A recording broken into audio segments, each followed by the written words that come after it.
National Institute of Advanced Driving. Drive with confidence.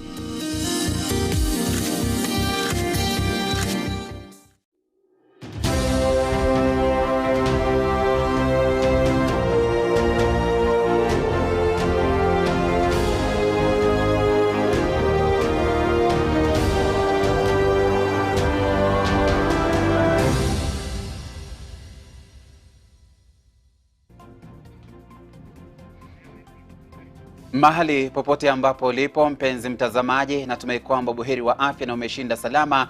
Hujambo na karibu, ikiwa ni wakati mzuri kabisa kuweza kupata taarifa za habari. Ni awamu ya kwanza ya Mwale Saa Moja. Langu jina ni Francis Wairura, mtafsiri kwa lugha ya ishara anaitwa Wanjiro Kahuri, na tunatanguliza na taarifa kuhusiana na watoto wa kidijitali. Mamlaka ya mawasiliano ya Kenya CA leo imezindua kampeni ya miezi mitatu ya uhamasishaji ili kulinda watoto na matumizi ya mitandao, wakati inaongeza utekelezaji ama utetezi juu ya utumiaji mzuri wa mitandao. Awamu ya pili ya ulinzi wa mitandaoni ambayo ni COP inazingatia watoto wa vijana kama wajumbe wa msingi na watetezi wa kusaidia kukuza uhamasishaji juu ya faida na udhaifu katika mitandao kati ya wenzao. Ni taarifa ambayo imevaliwa njuga na mwanahabari wetu Arthur Kiathi, na nafungua jamvi la Mwale Saa Moja kwa taarifa hiyo, lakini naelezwa kwamba taarifa hiyo utaweza kuipata muda ambao sio mrefu. Tukiangazia swala lingine ni kwamba huku ugonjwa wa corona ukiendelea kuwa tisho kwa watu wengi humu nchini na kuchangia kuzorota kwa uchumi, jamii kutoka kaunti ya Mombasa imeomba kujitokeza ili kupewa chanjo. Misururu ya chanjo dhidi ya corona itang'oa nanga siku ya Jumatatu wiki ijayo, ambapo wahudumu wa afya watajitokeza kwa wingi. Kulingana na katibu mkuu tawala wa afya Daktari Rashid Amani, amesema kwa sasa pana haja kila mtu kupata chanjo, kauli iliyoungwa mkono na seneta wa kaunti ya Narok Ledama Olekina. Wamesema haya baada ya kuwa na kikao maalum na kamati ya afya ya bunge la seneti.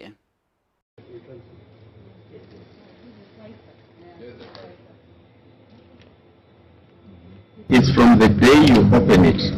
So more importantly, it will be the day the county opens it, then it has 30 days after which it expires, and that's why we've given guidance, and that's why we want pre-registration.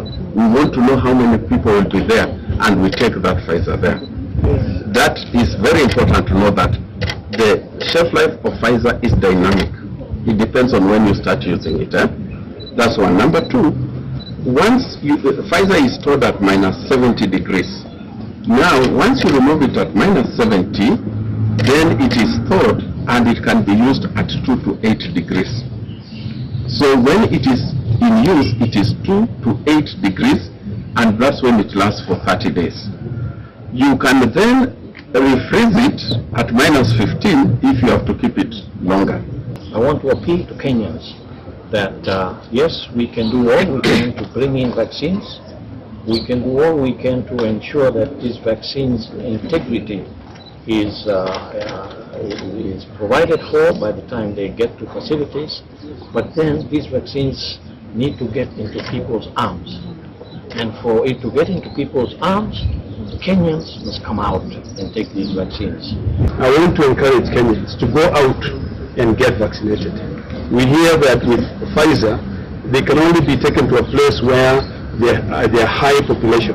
So I want to encourage Kenyans to be able to go. We've seen very, very good sophisticated equipment that stores the vaccines to -80 degrees.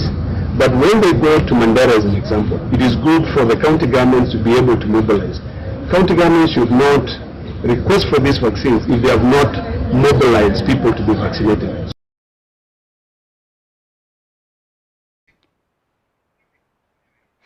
Na tukirejelea taarifa ya hapo awali ni kwamba mamlaka ya mawasiliano ya Kenya CA leo imezindua kampeni ya miezi mitatu ya uhamasishaji ili kulinda watoto na matumizi ya mitandao, wakati inapoongeza utetezi juu ya utumiaji mzuri wa mitandao. Awamu ya pili ya ulinzi wa mitandaoni ambao ni COP inazingatia watoto na vijana kama wajumbe wa msingi na watetezi wa kusaidia kukuza uhamasishaji juu ya faida na udhaifu katika mitandao kati ya wenzao. Ni taarifa ambayo imevaliwa njuga na mwanahabari mwanahabari wetu Adha Kiathi na anaelezea kwa kina. Akizungumza wakati wa hafla ya uzinduzi wa kampeni hiyo, mke wa rais wa Kenya Bi Margaret Kenyatta amesema usalama wa watoto katika mitandao umekuwa muhimu zaidi, haswa wakati wa kipindi cha janga la COVID-19, na kuwa imo haja kwa wanafunzi, wazazi na pia walimu kuwa na ufahamu kuhusu hatari za mitandao. Great pleasure to join you today to launch the second initiative of the Child Online Protection Campaign. This initiative comes at a time when we have witnessed and celebrated the benefits of the internet around the world.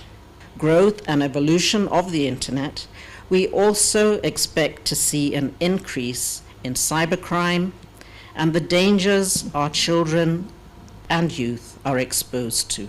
This new focus intends to provide our children with the knowledge that will protect them against increased exposure to the risks and vulnerabilities in cyberspace. The focus on promoting a safe digital engagement for our youthful generation is designed to build the confidence of the new younger users whilst establishing important guidelines. Together, we carry the joint responsibility required to keep our young population protected. Waziri wa mawasiliano na masuala ya vijana Joe Mucheru amesema kuwa wizara yake imeshirikiana na wizara ya elimu na washikadau wengine kutathmini jinsi ya kuhusisha teknolojia katika kuwasaidia wanafunzi kuendeleza masomo yao hata wakiwa manyumbani. I'm privileged to join you today as we launch this noble initiative that requires our combined effort to find a lasting solution. We must and should dig very deep if we are to tame the runaway societal moral decline wrought by the internet globally. Through such initiatives as the one by the CA, we can come up with strategies that will tame this demon and let our children go back to being children. Once again, allow me to reiterate that we are fully in support of this program, and as a ministry, the components that fall within our ambit will be fully implemented for the sake of our children. Mwenyekiti wa halmashauri ya mawasiliano nchini Kenya, Seneta Kembi Gitura, amesema wahalifu wanatumia muunganisho wa mtandao kuwahadaa walio mtandaoni na kuwa visa hivi vimeongezeka kwa kiasi kikubwa katika kipindi cha janga la COVID-19. Activities of teleworking, online learning, online video streaming and e-commerce increased sharply across the country in response to measures put in place to contain the COVID-19 pandemic. But the increased use of internet continued to expose more users to cyber attacks, with the latest data by the authority showing that the cases of online crime rose by 37.8% to 38.7 million in the quarter ending June 2021.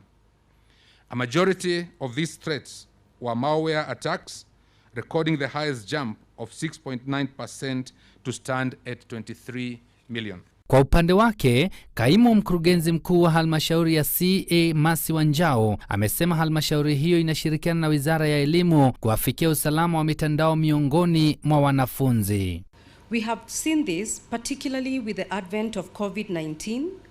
It pushed schoolwork, meetings, business transactions, everything went online. The Internet Society did report a surge of 70% in internet usage in 2020.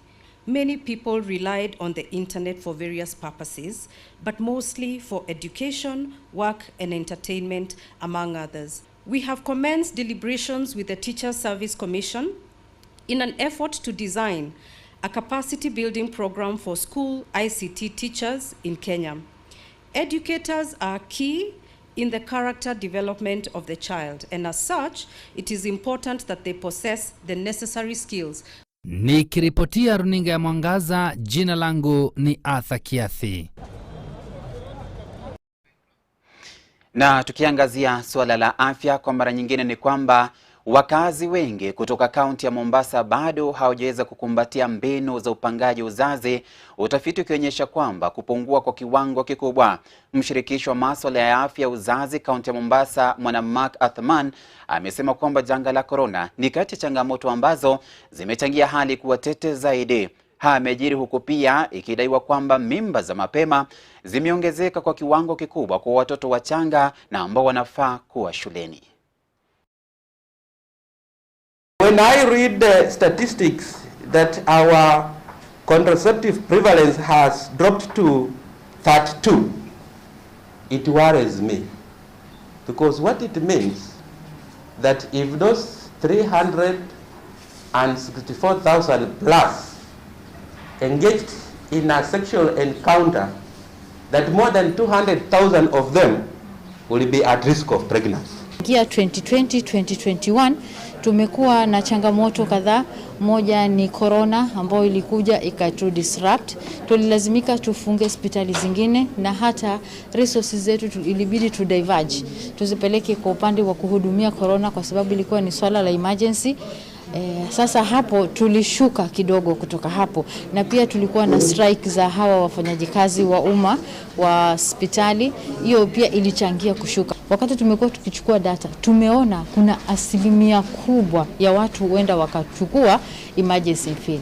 Hili ni swala ambalo limefanya sisi tulishughulikie zaidi, kwa sababu pia huwezi kutumia emergency pill mara nyingi, itaweza kuharibu health yako. There's still some gap, especially when it comes to availability and access of services for young people, young girls and people with disability. And so it's just to call on the government and the county to increase family planning budget allocation. Tumia dawa ovyo, kiovyo ovyo ni swala ambalo kwamba linahatarisha maisha ya mtu mwanzo. Maana utumizi wa madawa huwa una kiwango maalum ama siku maalum tunaziweka za utumizi dawa kama zile. Kwa hiyo mtu akitumia dawa kuendelea huenda akahatarisha maisha yake.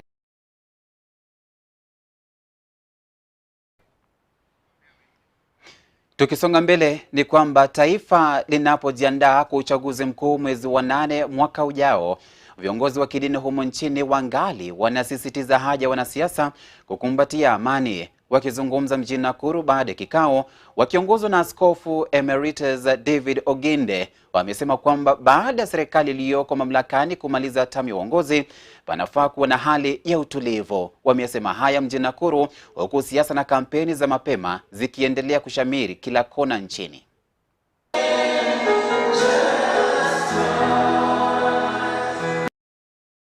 Kazi ya muhimu kanisa mjue, wakati huu pahali tuko, we need the church. Na ningesema wanasiasa wengi, Bishop, umeenda kila pahali. What we talk in this mic, kama ndio tunafanyaga vitendo hiyo, and this country will be very good. But what we talk here is not what we do. That's the biggest problem. Yeah? So we need people of God, what you have said here, ionekane nini? Sababu umenihubiria mara mingi na umeniambia wokovu wako upelekane na vitendo yako. I plead to our leaders that the term Bwana Asifiwe is not just another term. We use it in our political rallies to make sure people know we are Christians, but after we say that, we forget why we are even there. In our parliament, even also in the county assembly, before any session starts, the speaker reads the prayer. So is the speaker for the National Assembly. But as soon as they finish reading, whatever we transact has no reference to what we said initially. So I think we need to pray for our country. Just to clarify what we have said as church leaders, and you have heard our voices in various circles, is that when a patient comes to the doctor, he doesn't go and sit on the seat of the doctor. Isn't that true? He does not go to the other. He sits on the seat of the patient, and he is told, lie here, and he lie. Toa hii na natoa. Sindio? But what we have been seeing is that our sick people, our patients, when they come, they want to dictate what the doctor should do, where the doctor should say what medicine should be given, and sometimes they even go beyond and say, you think me, I'm sick. And so they cause confusion in the church. And that is what we are saying. Let's not do this.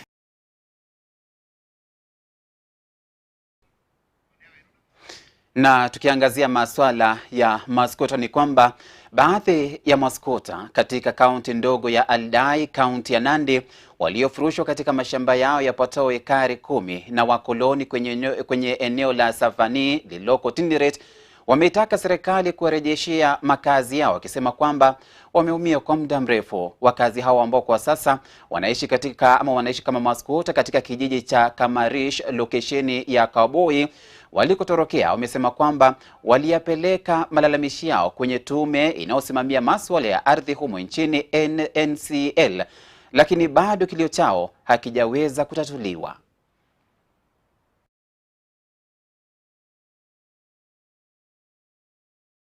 Kwa majina naitwa Isaac Misoi, chairman ya hii kikundi naitwa Seth Karoi. Seth Karoi ni watu wenye walifurushwa kutoka the four estates, Moja, Safani, Chemomi, Nanditi na Chemartim. Hii mambo ilianza wakati watu wetu walikuwa naishi huko. Tangu hii nchi iundwe, tangu Mungu aunde watu, tulikuwa tunaishi pale. But ilikuja ifikapo 1890, mambo ikakuja polepole, wasungu wakakuja, wakatusongesha, wakaanza kuweka beacons, wakaanza kulima, wakafurusha vitu yetu, mahali yenye ilikuwa melimwa wakafurusha haya yote. Ikafika wakati sasa ameanza kulimit mambo ya ng'ombe. Ukiwa na ng'ombe 50 wana limit mpaka 20. Kidogo kidogo wakalimit ikakuja 15. Kidogo kidogo wakasema sasa ni 5. Na ikisiti hapo inachukuliwa. Hiyo inachukuliwa inaenda Lepa Nandils. Na hiyo yote hailipwi. Haya mambo ya mashamba tena ikasukumwa. Watu wakasukumwa pale Pondeni. Wenye hawakuwa na nafasi ya kwenda Pondeni pale wakatoka. Walipotoka sasa vitu yote ikaenda na wazee wetu wakawawa. Kulikuwa kuna tocha na vitu mingi yenye ilifanyika huko. Now the families yenye iko kwa hii kikundi, kwa hii association ni 35 families wenye walifurushwa kutoka kwa hii kikundi yetu, lakini kuna wengine zaidi. Sasa hizi tulipotoka tulikuja tu tukajisaidia kwa ma relatives, kwa wale wahisani wazuri, wakasema tu ukalia hapa. Mpaka wa leo tunakalia pale. Hata watoto wetu hawakusoma, sisi hata wenyewe hatukusoma. Sisi ni masquatters kwa hii Kenya. Sasa hii tunataka tusaidiwe kwa sababu tuweze demand sasa kusema atukompenseze. Tunataka sasa tukompenseziwe kwa ile vitu ilipotea na wale torturing.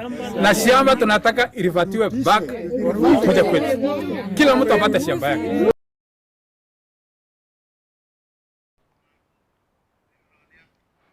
Na kwa taarifa hiyo ya tetesi za maskuta inatupeleka hadi wakati mwingine kuchukua mapumziko mafupi, na kisha baadaye tunarejea na awamu ya pili na ya mwisho ya Mwale Saa Moja. Kwa hivyo usibanduke.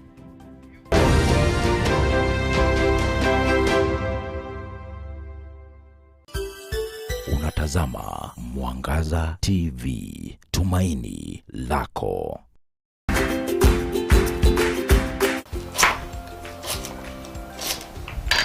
Do you know how to cook?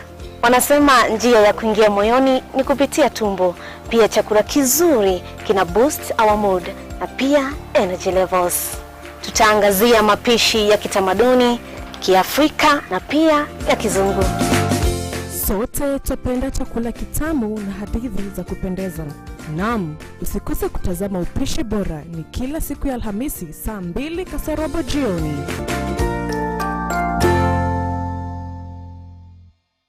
Kwa zaidi ya miaka 15 kampuni ya Kemuma Engineering Systems imedhihirisha ustadi katika ulingo wa kuuza na kuweka vifaa vya ulinzi kama vile CCTV cameras, razor wire fence, electric and automatic gates, access control systems, computerized hotel and offices lock system, automatic and fire alarm systems pamoja na electrical accessories. Pia tunafanya consultation katika masuala yote ya ulinzi. Tunapofanya installation tunakupa warranty na guarantee. Maduka yetu yako jijini Nairobi na viungani mwake. Tutembelee au upige simu kupitia 0712828896 au 0721250846.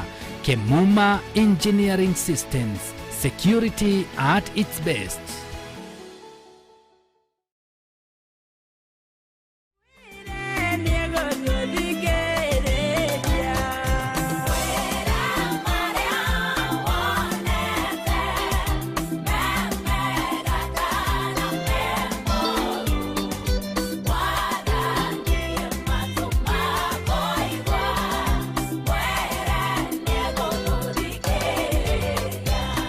Kwa majina naitwa Jerry Karorida.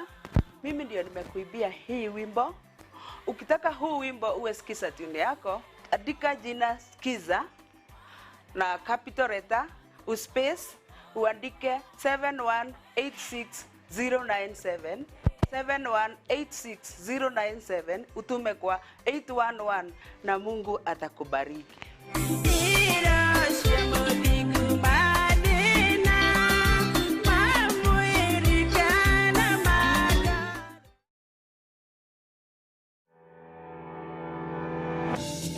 Je, umekuwa ukitafuta mahali pazuri ambapo unaweza kodishwa sehemu ya ofisi ya mabiashara? Suluhu la kudumu limepatikana. Jewel Complex ni jumba lililoko katika eneo la Roysambu Roundabout mkabala na TRM. Jewel Complex ni jumba la kisasa ambalo limejengwa kwa ustadi likiwa na sehemu kubwa ya kuegesha magari, stairs za kukuwezesha kufika orofa tofauti tofauti na lift ni za kisasa ili kukuokolea wakati. Kuna sehemu ambazo unaweza weka biashara yako na pia nafasi kubwa za ofisi zimetengwa. Kuna nafasi chache zilizosalia kwani tayari 80% zimekodishwa. Usalama ni wa kiwango cha juu na pia kuna maji na stima na backup generator ili kuhakikisha kuna umeme kila wakati. Usafi umezingatiwa na pia malipo ni nafuu yenye kiwango cha uwezo wako. Fanya hima ili kutoa sehemu chache zilizosalia. Kwa habari zaidi na pia kuelekezwa, piga simu nambari 0736 783 689, 0736 783 689. Jewel Complex, hapa ndipo.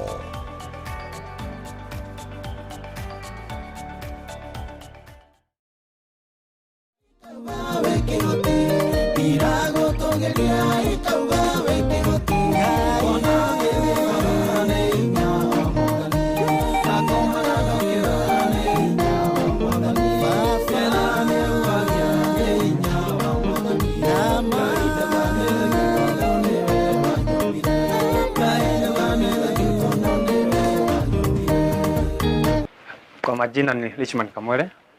Ukitaka sikiza tune nyawa mwadhani, chukua simu yako, andika message sikiza capital letter 5815446, ama chukua simu yako, dial 0725 848523, then finya 111. Utapokea sikiza tune nyawa mwadhani. Mungu akubariki mtazamaji wa Mwangaza TV.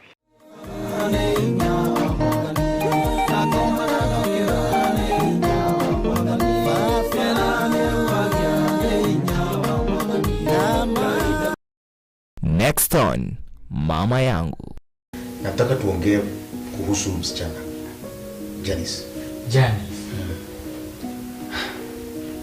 Dadi, nikisikia jina Janice saa hii nasikia tu kutoroka kwa hii nyumba niwaachie. Na sasa ataendelea kukaa hapa. Kumbuka ni vizuri msichana aende aone psychiatrist. Juu suicidal thoughts hazikuangi mzuri sana, they are very dangerous na we should take precautions. True.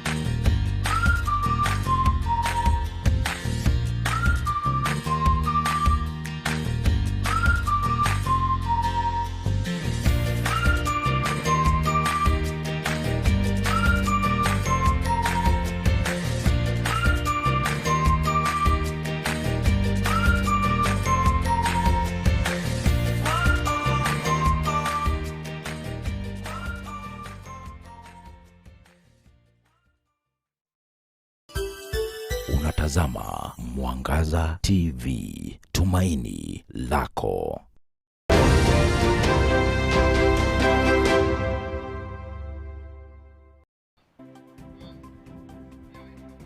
Naam, karibu tena katika awamu ya pili na ya mwisho ya Mwale Saa Moja.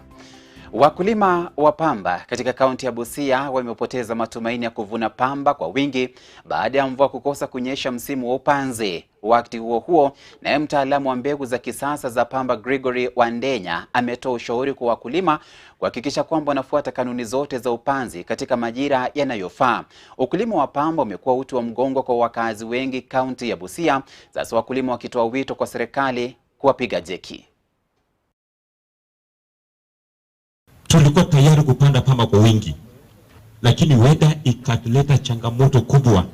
Tunapanda pamba, jua inawaka, haikumea. Ile mvua ikanyesha kidogo, tukarudia tena ikachapa. So hiyo imetuathiri sana. Mvua imeanza kunyesha mwezi wa 8 ikienda kuisha, si ndio? Na imekuwa changamoto. Kuna wengine ambao waliweza kupanda mwezi wa 7 na mingi ilikufa. Kwa sisi kama watafiti tunapenda kuambia mkulima plant early, na kupanda mapema ni at the beginning of rains. Kama uko na uwezo wa kupanda mwezi wa 3, mwezi wa 4, unaweza panda. Mbegu tulikuwa tunapanda hii ya KSA imekuwa changamoto, haifanyi vizuri. Tulikuwa tunataka inunue mbegu hii ya Meiko. Sio wale wamepanda hiyo mbegu, simumeona vile hiyo mbegu inafanya vizuri. Because mwaka hii RVP ilitusaidia sana. Mbegu yote wakulima walipata ni kama RVP ndio ilitoa. As RVP, we are giving out free seed, na pia tuko na hizi za Mexico pia kama unataka. So the climate over here is very conducive for soya. Na kama as a company tunataka kufanya kitu inaitwa diversification. Na hii inamaanisha si kupanda pamba peke yake. Kama unaona soya inaweza pandika vizuri kwako, panda, we guarantee ready market. Tunahamasisha wakulima katika ile maeneo yote ambayo tunafanya hii cotton project.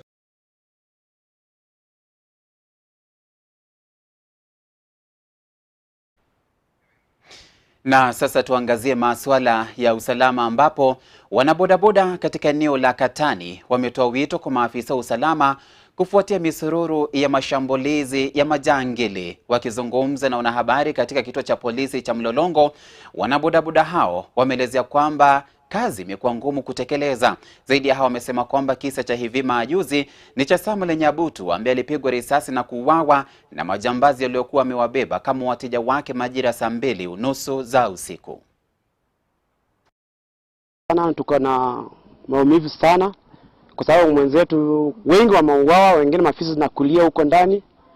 Security ya kutoka Mlolongo juzi tulipigia simu wakakuja haraka.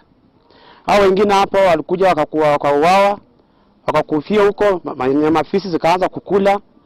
Siku 3 mtu hajapatikana. Hii ni huzuni sana kwa wenzetu wanachoacha. Maswali yangu inaenda kwa watu credit na mogo credits. Watusaidie watujibu, mbona ni kwepesi kutafuta pikipiki hazijalipwa, alafu ni ugumu kutafuta kutrack pikipiki zimeibiwa. Katani hatuna security, totally security hatuna. Juu wakati sisi tuko na shida wana delay sana, na wakati sisi wenyewe tukileta shida wanafika haraka. Unaona?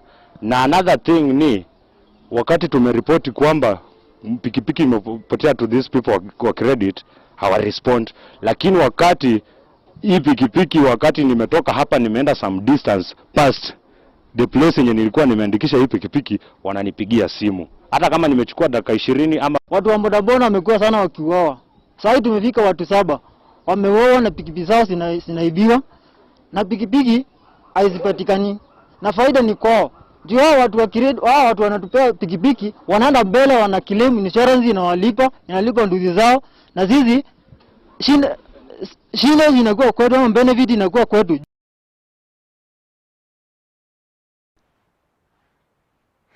Na kwa kuhitimisha, Mwale, ni kwamba wenyeji katika kaunti ya Machakos wameshauriwa kujitokeza mara kwa mara kufanyia uchunguzi wa maradhi ya saratani. Kulingana na naibu gavana wa kaunti hiyo, mhandisi Francis Maliti, amesema kwamba changamoto kubwa idara ya afya inakumbana nayo ni idadi ndogo ya wale wanaojitokeza kufanyiwa vipimo vya saratani, na watu jitokeza tu pale wanapolemewa zaidi. Na katika mpango wa kuboresha huduma ya afya kwa wote, wauguzi wamekuwa katika harakati za kutoa uhamasisho kwa wananchi kuhusu jinsi ya kupambana na ugonjwa wa saratani. Kaunti ya Machakos imepiga hatua kubwa katika kutoa huduma ya kushughulikia wagonjwa wa saratani kwa kubuni kitengo maalum cha utafiti wa saratani, huku zaidi ya wagonjwa 16,000 wakishughulikiwa. Dr. Kiragu, who is going to Karabi. Tuko hapa siku ya leo katika hoteli ya Lisa kwa kongamano ya nurses ambao huwa wanahusika na kutibu wagonjwa wa kansa. Hii kongamano itakuwa ni ya siku 3 na kutakuwa na majadiliano kuhusu ni mbinu gani tunaweza kutumia kuendelea kuboresha jinsi tunatibu wagonjwa wa kansa, na pia kuzungumza na share information ile na experiences ambao wamepata wakati wamekuwa wakifanya kazi, kwa sababu wengi wao wamekuwa wakifanya hii kazi ya kutibu na kumanage wagonjwa wa kansa kwa muda mrefu. Kwa hivyo tuko na matumaini kubwa sana kwamba mwisho wa kongamano hii watatoa mwelekeo, na most of the information ambao watashare hapa itakuwa information ambayo inaweza tumika kwa counties zetu, tukianzia Machakos na kaunti zingine katika nchi ya Kenya. Najua kwamba tumepiga hatua kubwa sana, kwanza kwa upande wa research, na upande mwingine ni wa kuhakikisha kwamba watu wengi ambao walikuwa wanaenda hospitali ya Kenyatta kama referral hospital sasa wanatibiwa hapa Machakos. Pia mambo ya ile tunaita palliative care na mambo ya groups na screening, hiyo mambo yote tunafanyia hapa.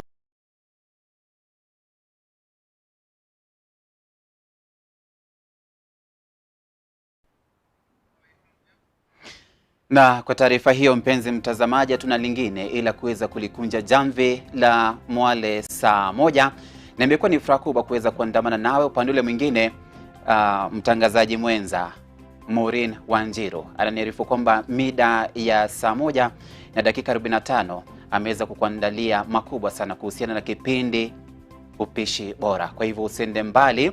Mtafsiri kwa lugha ishara amekuwa ni Wanjiru Kahuria, mimi ni Francis Wairura. Tupatane saa 1:45 katika Upishi Bora, tujue ni yapi ambayo tumeweza kuandaliwa na mwanahabari mwenza Maureen Wanjiru, lakini kwa pamoja tunakutakieni usiku mtulivu.